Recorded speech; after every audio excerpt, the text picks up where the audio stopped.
asante DJ, asante DJ. Tumpigeni makofi DJ.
Mnafurahi? Watatuweza? Hebu kidogo tuwazomeni. Asanteni sana.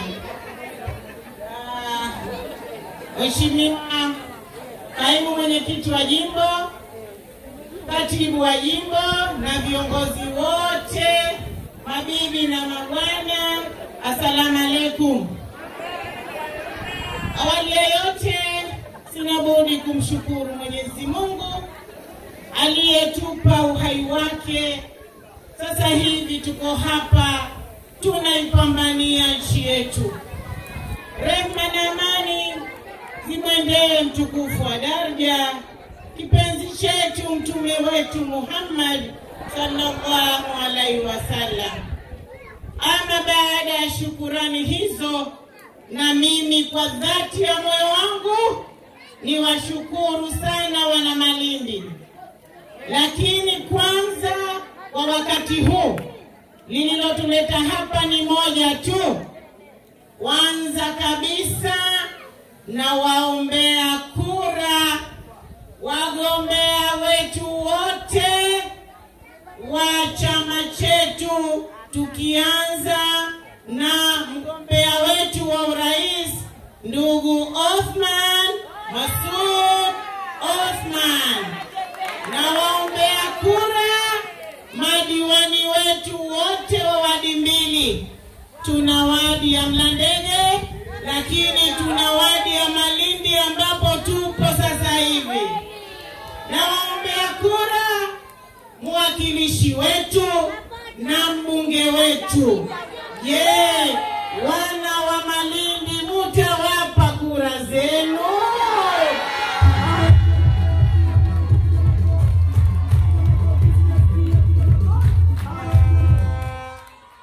Ndugu zangu, nimeletwa hapa kutoa salamu za jimbo. Mimi ni mama, ni mwanamke mwenye akili timamu, lakini tunajua historia ya nchi hii. Tunapofika wakati kama huu wa uchaguzi, chaguzi zetu zinakuwa zenye hilba na udanganyifu mkubwa. Ni waombe wanawake wenzangu, vijana, wazee, ni marufuku kukata tamaa. Ni marufuku kukata tamaa. Tarehe 29 panapo majaliwa ya Allah, tuwashike watoto wetu, tuwashike waume zetu, tusiache mtu, kila mmoja ende akaipigie kura ACT, kwani huu ni mwaka wa kuinusuru Tunajua jimbo letu la Malindi. Malindi, ukiitaja Malindi ni kitovu, ni chemchemu, ni alama ya mapambano katika Zanzibar. Ama si kweli? Hadhi ya Malindi ipo. Tuna hadhi sasa hivi. Hii tutairejesha hadhi yetu, tutarejesha haiba yetu, tutarejesha utu wetu tarehe 29 kuwapa kura viongozi wetu wale wote, kutia kura ya ndio, kuirejeshea Malindi yenye heshima. Jamani wanawake wenzangu, tunaona jimbo letu lilivyokumbwa na aibu, manake mambo mengine ni fedheha. Utu haupo, mila imeondoka, desturi imeondoka. Hii ndio Malindi ya miaka 10 iliyopita nyuma. Hii ndio Malindi. Waliiba hapa, tumewaona wakifungua midomo yao kututetea. Kuna kadhia kubwa sana iliyotupata sisi, hasa maeneo ya Mji Mkongwe. Watu kufukuzwa kwenye majumba, nyumba tulizoziishi umri wetu wote. Ama si kweli? Tumefukuzwa kwenye majumba. Eti leo nyumba anakuja mwekezaji. Anapokuja mwekezaji, watu wanaona kuna neema. Eti umeishi kwenye nyumba toka mwaka 1960. Unatolewa kwenye nyumba, unapewa 400,000. Huko ni utu? Jamani, muda umefika tushikamane, tuwatoe wale watu wa Kombolela. hali zao ni ngumu.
ACT Wazalendo,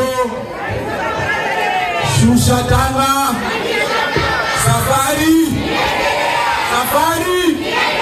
mimi na Zanzibar na mimi.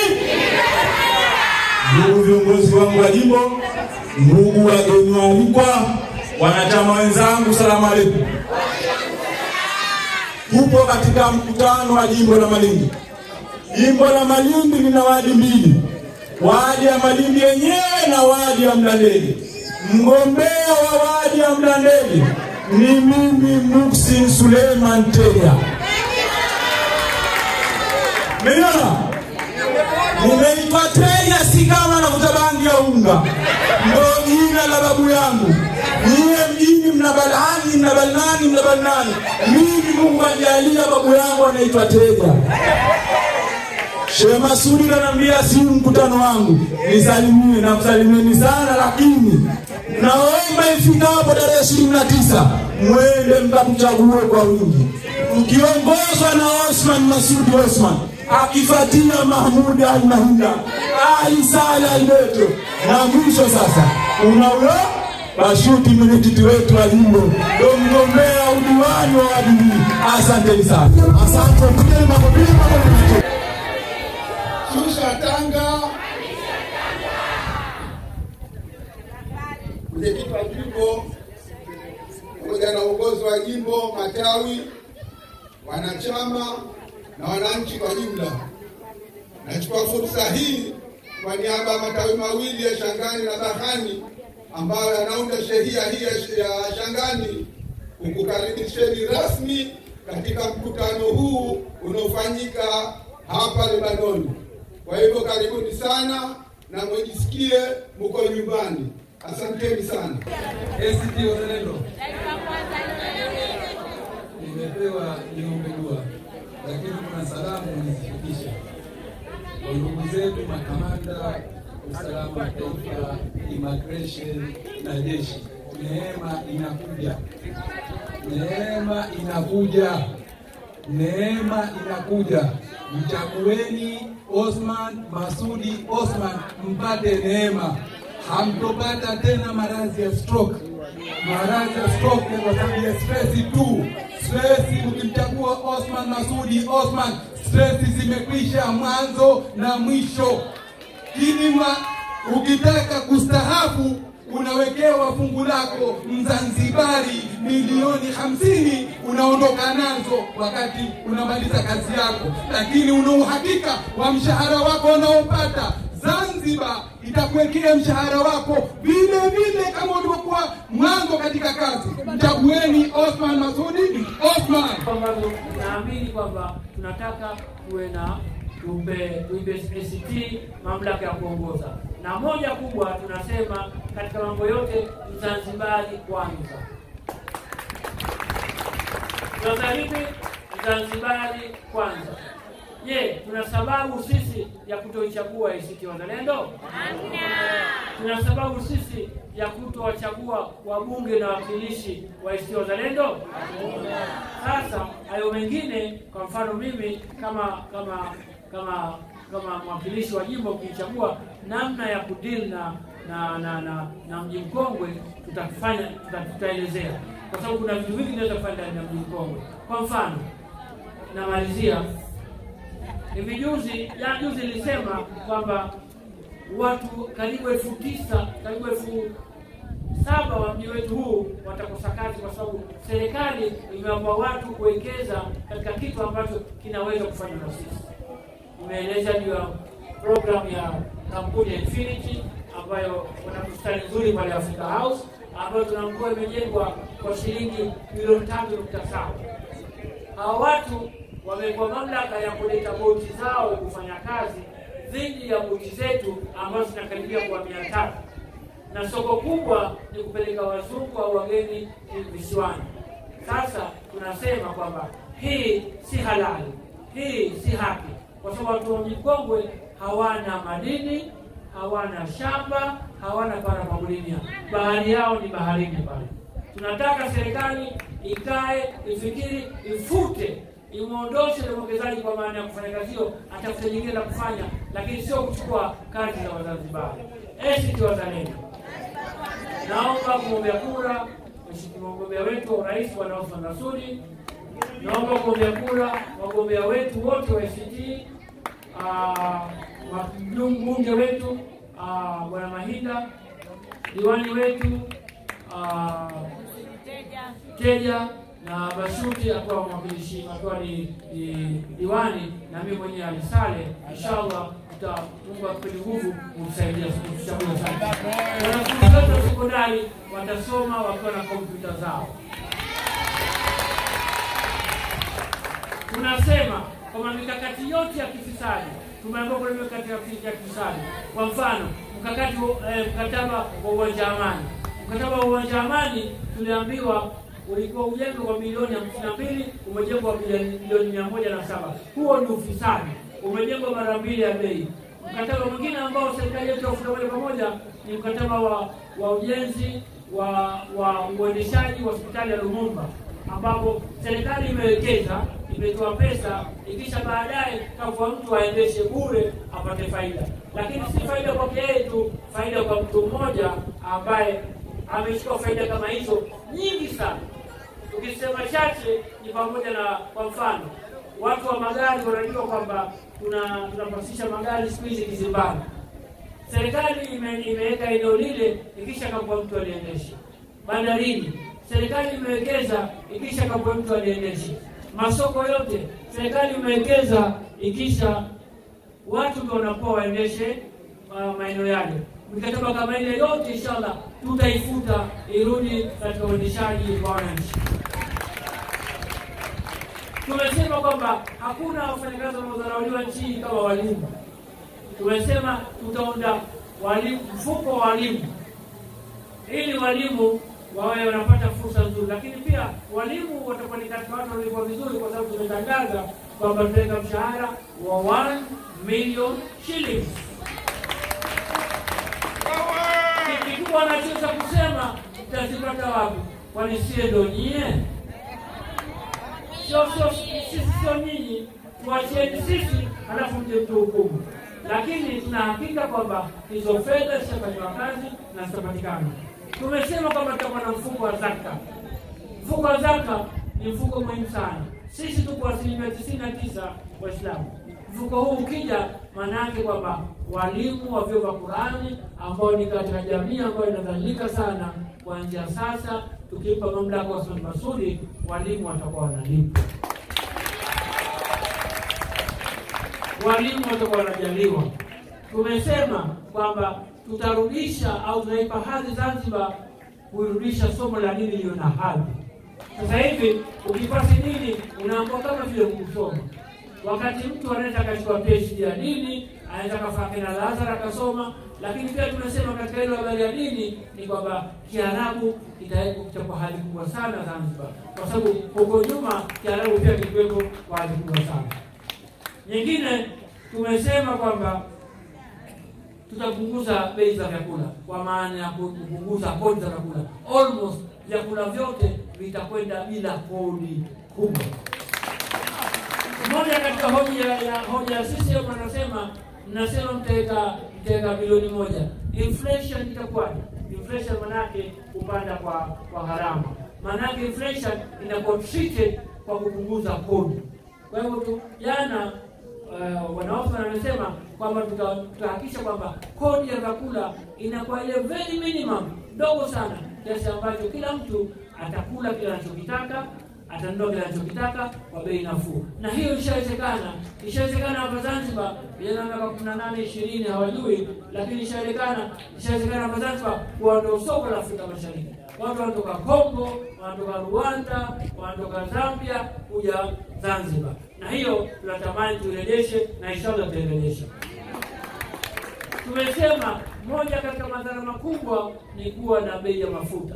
Bei ya mafuta tumeambiwa katika mkataba mmoja ambao utafutwa ya kampuni ya TP nafikiri kwa jina nzuri ambayo iko pale Mtoni.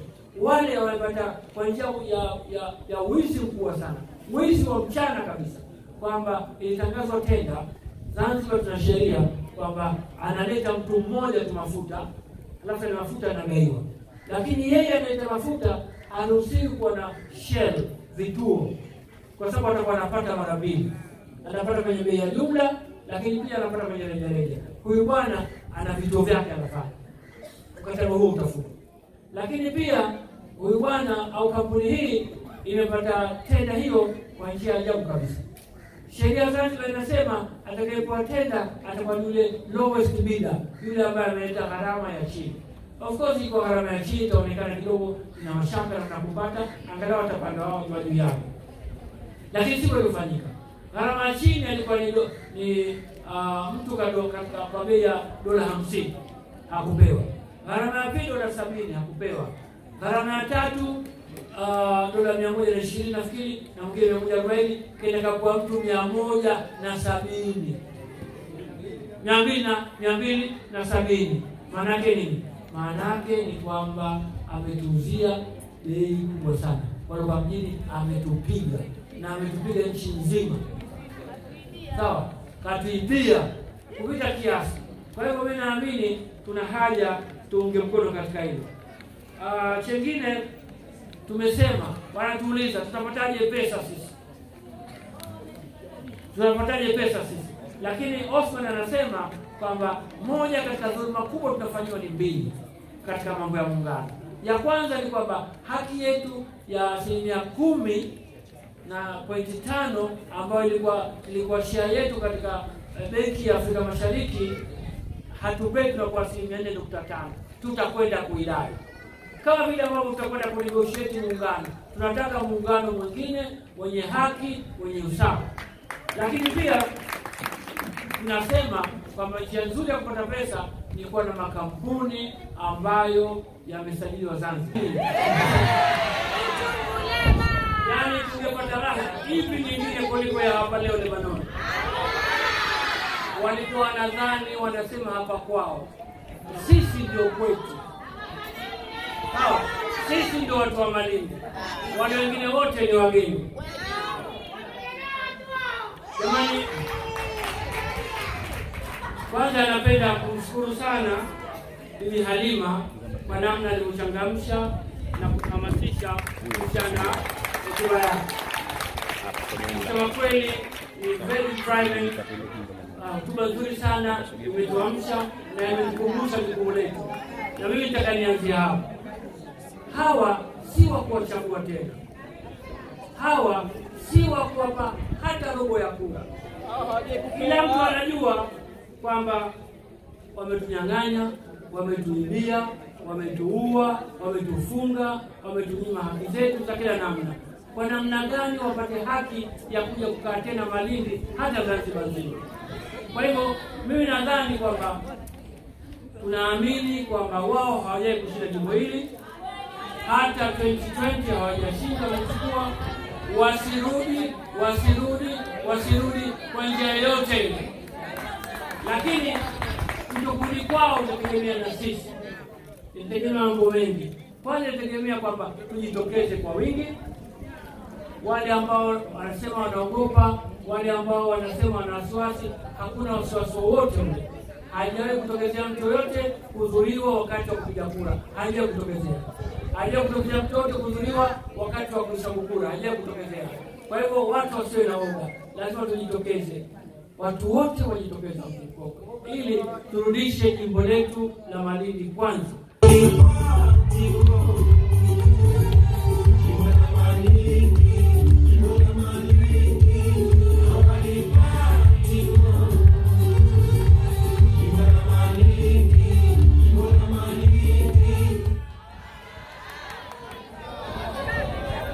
Tuna kila sababu kama nilivyotangulia kusema kwamba sisi turudishe jimbo letu.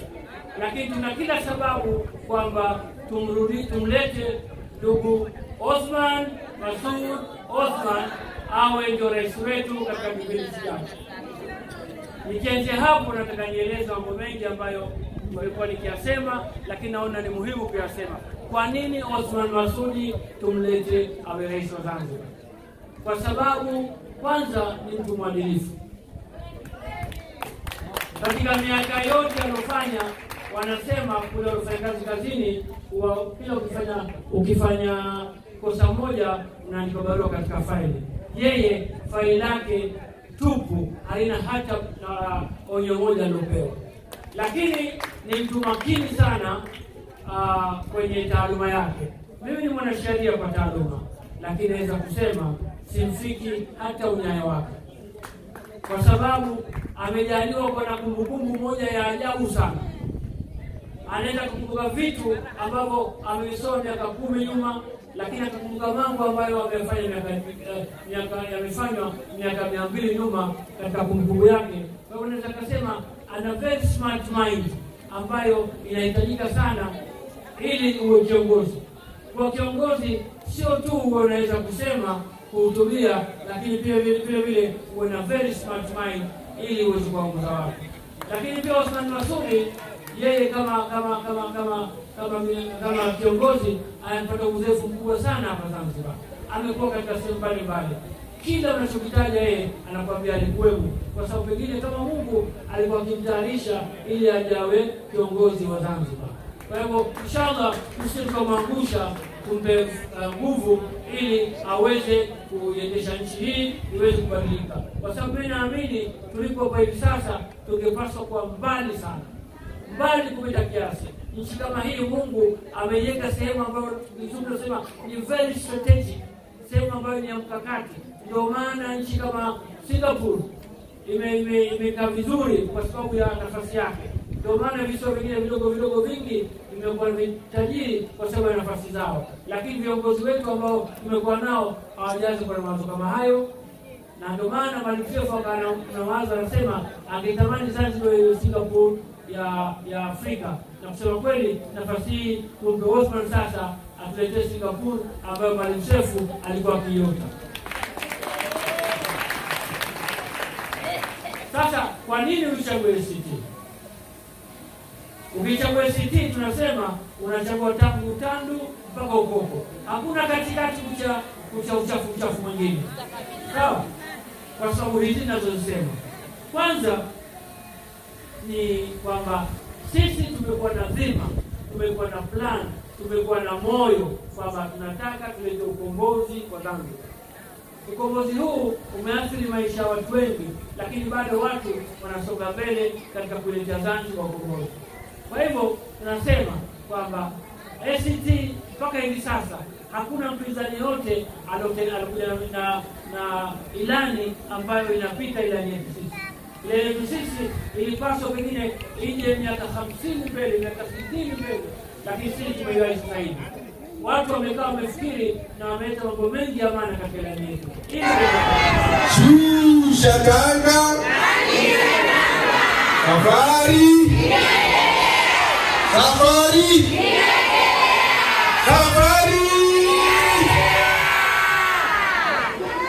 Asante sana.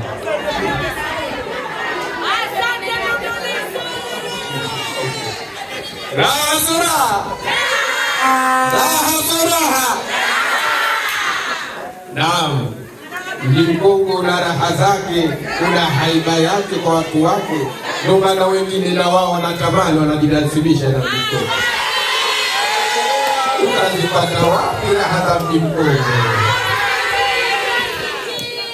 Ndugu mwenyekiti, meza kubwa itifaki nimezingatia. Wananchi wenzangu, assalamu alaikum wa rahmatullahi wa barakatuh. Wale yote nimshukuru Mwenyezi Mungu Subhanahu wa Ta'ala ya neema kubwa ya uhai. Katuwafikisha tumefika hapa kwa salama na amani. Naomba Mwenyezi Mungu atupe taufiki yake tumalize, turudi katika majukumu yetu mengine kwa salama na amani. Sala na salamu zimshukie kipenzi wa umma Mtume Muhammadin sallallahu alaihi wasallam. Tunaomba Mwenyezi Mungu kwa nuru yake Bwana wetu Muhammad ituangazie katika uchaguzi wetu huu, tuufanye kwa salama na haki na uhuru, na mwenye haki apewe haki yake, na Zanzibar ikakae chini ya mikono wa mtu ambaye ana hakika kabisa ataitenda haki bila kujali itikadi ya vyama vyao. Atujalie nchi yetu ikakae mikononi mwa mtu ambaye atasimamia mamlaka ya Zanzibar ndani na nje ya Zanzibar. Ndugu zangu, kwanza kabisa baada ya kumshukuru Mwenyezi Mungu, nishukuru fursa ya adhimu kuwashukuruni nyinyi wanachama na wananchi wa jimbo la Malindi kwa kuhudhuria kwa wingi sana. Asanteni sana. Kuna mtu anatoka Mtopepo hapa? Kuna mtu kaletwa na gari hapa? Atujalie nchi yetu ikakae mikononi mwa mtu ambaye atasimamia mamlaka ya Zanzibar ndani na nje ya Zanzibar. Ndugu zangu, kwanza kabisa baada ya kumshukuru Mwenyezi Mungu, nishukuru fursa ya adhimu kuwashukuruni nyinyi wanachama na wananchi wa jimbo la Malindi kwa kuhudhuria kwa wingi sana. Asanteni sana. Kuna mtu anatoka Mtopepo hapa? Kuna mtu kaletwa na gari hapa? Ni wana wa Malindi wenyewe wamekuja kwa mapenzi ya mji wao wa Malindi. Na washukuru wazungumzaji waliotangulia kabla yangu. Nikianza na dada yangu kipenzi Bi Halima, ametusafishia uwanja vilivyo, na naamini kina mama na kila baba na vijana na saha za mama yetu mwezisikia. Lakini pia dada yangu amewanasi viongozi waliopo madarakani, amefanya wajibu wake. Fadhakir innama anta mudhakir lasta alaihim musaitir. Kazi kamaliza Bi Halima kumkumbusha Mama Samia, kazi kamaliza Bi Halima kumkumbusha Dr. Mwinyi, kazi kamaliza kuwakumbusha makamanda ambao umasikini unatupiga sote.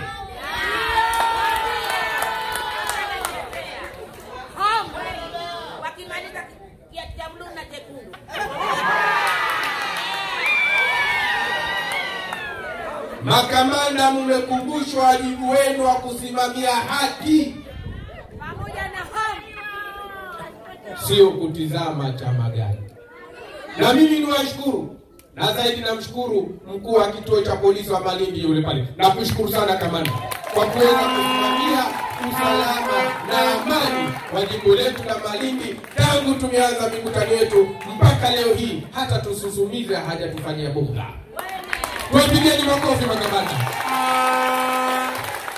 Makamanda ni juu yenu. Inna lena usabila, ima shakira, ima kafura. Mumeandaliwa milioni 1 na ndugu Othman Masoud. Chaguzi ni yenu ninyi, kama kubaki kwenye dhiki na umasikini huu au kwenda kwenye neema ya raha na furaha.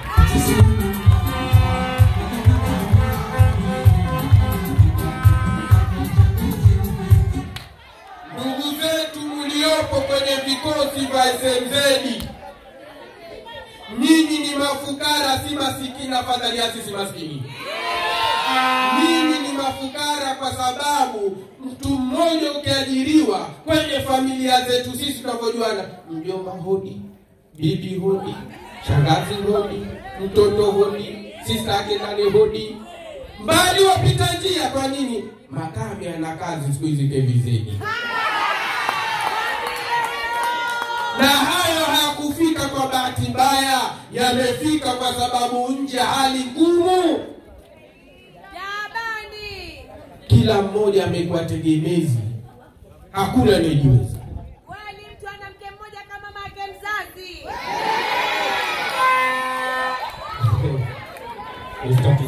Usitafute ugomvi tunalo wenyewe.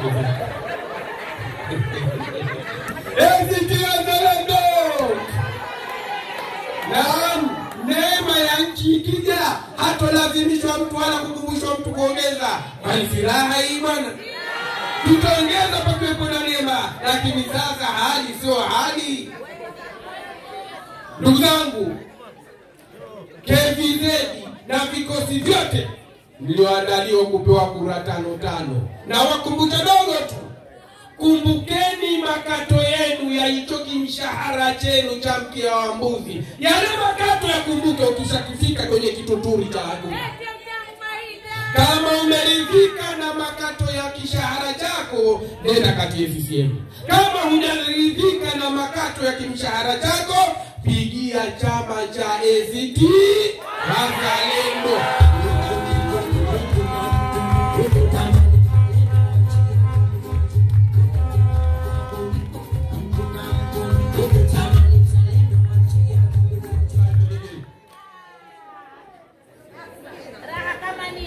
Ndugu zangu,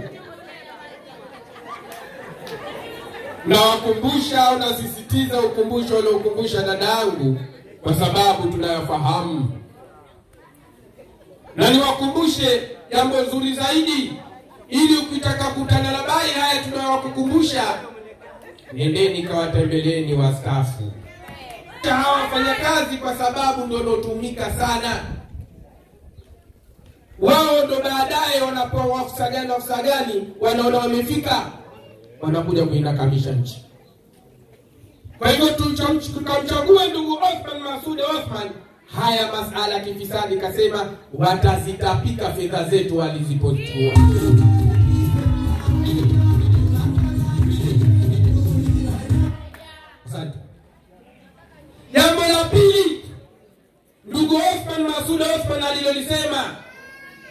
Nimeahidi kile ambacho kipaumbele changu cha mwanzo ninachokitangaza kila mkutano, kwamba Mahmoud Ali Mahinda nitakwenda kusimamia haki ya Mzanzibari na Wazanzibari na Zanzibari yenyewe ndani ya bunge na nje ya bunge la Muungano.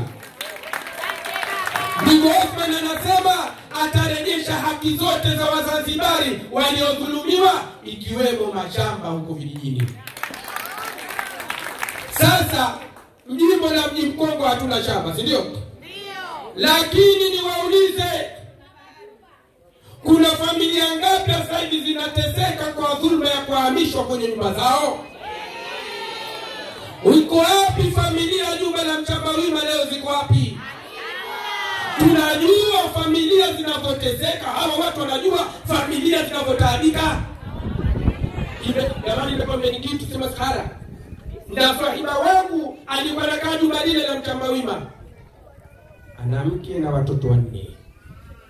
Baada kuhamishwa pale, pasi na kupewa chochote wala kupelekwa popote, imebidi akaombe stara ukweni. Niwaulize wanaume zangu, ujana dume wako unakamilika kwa ukweni? Ujana dume wako unakamilika kwa ukweni?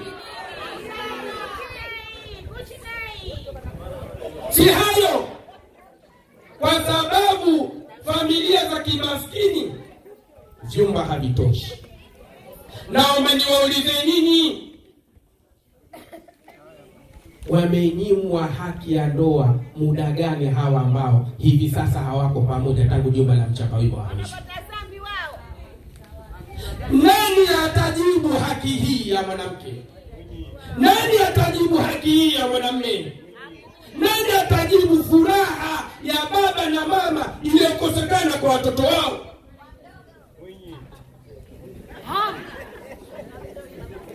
Ndugu zangu, hilo moja tu niliwahi kusema Chumbuni, hakuna aliye salama chini ya utawala wa sisi. Kuna watu wakatuona sisi Zambarau wapinzani tuna matatizo. Narejea tena kuambia, hakuna aliye salama chini ya utawala wa CCM. Hata kama we kada uliokubuhu, iko siku yako itafika, watakuchapa tu. Wale wahamisho Mchambawima, wale wapinzani, wale wapinzani pekee yao mule ndani. Wale wahamisho Mnadani hakuna CCM. Wale wahamisho Mkunazini hakuna CCM. Wale wahamisho Forodhani hakuna CCM. Wale wahamisho Jumamaro hakuna CCM. Nani aliye salama chini ya utawala wa CCM? Tarehe 29 Oktoba tukifika kwenye Kituturi, ndugu yangu wa jumba la Mchambawima, kumbuka ulihamishwa na CCM. Chukua Zambarau, ikarejeshwa haki yako ya kuishi na familia yako.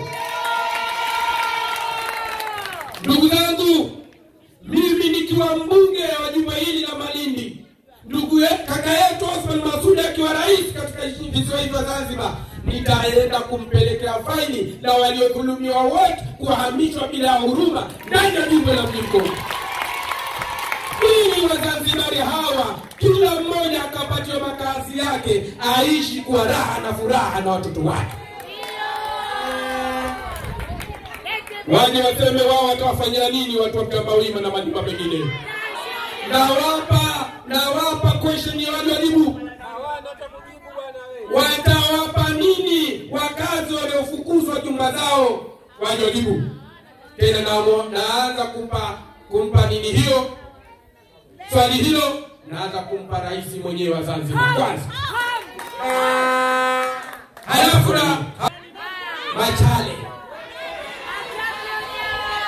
Watu wengi Machale hapa sisi jumba hili ala. Hili jimbo lina watu na heshima zao bwana.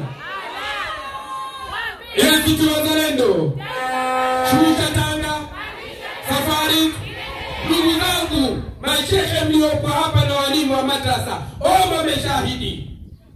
Tutaletewa mfuko wa zaka. Ni walimu mnajua faida ya zaka. Mnajua kwa nini Mungu ameweka zaka. Walimu kumbukeni, Othman Masoud Othman amesema walimu wa vyuo vya madrasa wote watalipwa mshahara. Na mfuko wa zaka ukija, mimi siku ya mkutano wa daraja soko, asubuhi yake nilifanya mawasiliano na ndugu Othman Masoud. Nikawa namuuliza kuhusu mfuko wa zaka. Yeye utashuka majimboni? Akaniambia naam. Utaanza taifa kisha utamalizia katika majimbo yenu. Kwa hivyo walimu wa madrasa, sehemu ya kwanza tunayopaswa kukumbuka tukifika tarehe 29 ni kwamba ahadi ya ACT Wazalendo itatuletea mfumo wa zaka katika nchi yetu ili tuondokane na ufukara na umaskini ndani ya nchi yetu. Ili nyinyi walimu muache kukimbia bodaboda, na maana walimu wengi sasa hivi wamekimbia kazi za bodaboda. Kwa nini? Hali ngumu. Muache huko, mtufundishie watoto wetu mkiwa na utulivu na nyinyi na familia zenu. Ndugu zangu, muda umekuwa mchache. Hatuchelewi. Sheria inatubana. Hatuchelewi lakini sheria. Asante, na sisi ni watu watiifu kwenye sheria. Ndugu zangu, kwa haraka, mimi mbunge tarehe 29 saa 10 inshallah, mapema kabisa. Kwa hizo zilizokwepo hapa, hakuna kinuni, hakuna watomondo. Naamini kwa uwezo wa Mwenyezi Mungu mapema kabisa tuwe wagaragara. Tutahakikisha vyuo vya madrasa tunaweka kamati maalum, mimi mbunge pamoja na wao, tujadili changamoto zilizopo ndani ya madrasa zetu na tutafute suluhisho ya changamoto hizo. Ninaahidi daraja zote na leo narejea kwamba tutaweka mashindano ya hafidhul Qur'ani kila mwaka, tupate watoto wenye heshima na nidhamu ndani ya mji wetu. Na kabisa nimaliza kwa haraka, sijawasahau vijana wenzangu, nilikuwa mpirani naitwa Eddie Cole. Najua nidhamu ya mpira, faida ya mpira. Mimi nimecheza namba 8 midfield. Tutaweka ligi ya vijana wa mpira kila mwaka ili tupate vipaji vya mpira katika nchi yetu. ACT Wazalendo!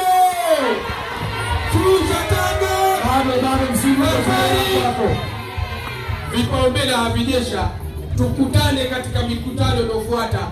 Nije niwaeleze nitafanya nini ikiwa. Tulieni hapa. Asante sana.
Asante. Asante DJ, piga makofi DJ.